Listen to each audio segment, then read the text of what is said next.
Last winter I made a bunk bed for the spare room in my house, and I want to make a matching set of bookcases for it today. Now the bunk bed was made with dimensional lumber, so I want to continue the theme of dimensional lumber projects for everything else that's going in this room.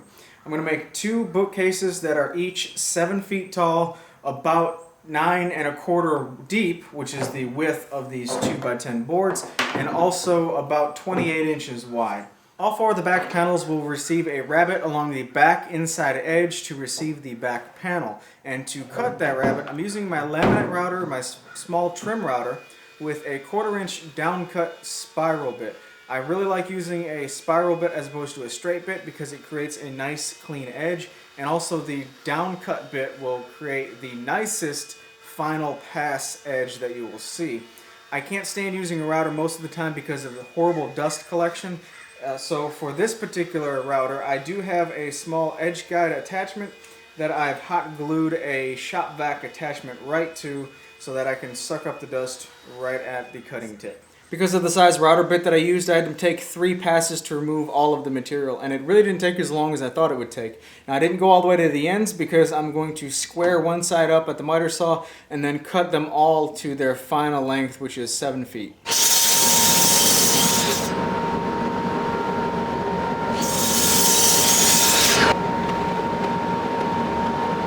All of these shelves will be in dados in the side panels, and I don't want the joinery to be exposed on the front of this. I want it to match the bunk bed. So I'm going to make a stopped dado. The dado will be 1.5 inches wide to accommodate the shelf, and also it's going to stop about 1/2 inch or so before coming through the front side of the side panel.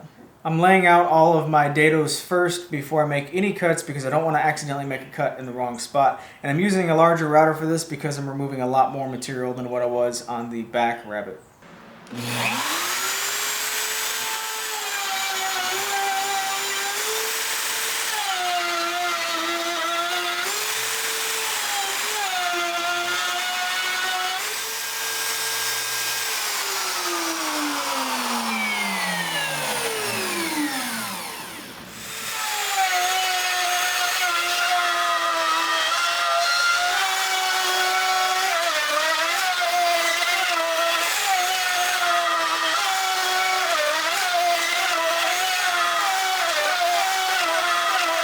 Yesterday I was able to finish up all the dados and the side panels before a storm blew through, and today I've cleaned up all the dados with a chisel as needed. Now I can go ahead and cut all of these shelves to their final length and trim them to their final width at the table saw.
I've taken one of my shelves that has already been ripped to its final width, and I've cut this square notch here in the front. And the dimensions of this square is equal to the depth of the stopped dado. And what this will allow is the shelf to be slid into place, and it will completely cover the stopped dado from before and have a nice even transition on the front with no exposed joinery. I made this notch cut on the table saw. To set up the table saw for this cut, I've made sure that the height of the table saw blade is equal to the depth of the dado, and also the distance from the outside face of the blade to the fence is also equal to the depth of the dado. And anytime you're doing something like this, it's always a good idea to make a test piece first to make sure everything is nice and fitting before you go ahead and cut all all of your actual material. Now, to make this easier to push through and a little bit safer to push through, I've attached a sacrificial piece of plywood to my miter gauge in the table saw, and this will not only help me stabilize the material as I push it through, but this little foot down here on this side of the plywood will push the waste piece away from the blade and leave it behind the blade as I return the miter gauge to the start position of the cut.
The glue up was a little bit crazier than I thought, and I don't have enough clamps, long clamps, to do both bookcases at the same time. So I'm going to let this sit for about an hour before I get the second one in clamps, and at that point I'll be in the home stretch. Just cut the back panels to size, a little bit of sanding here and there as needed, and then I'll apply a wax finish to both of these.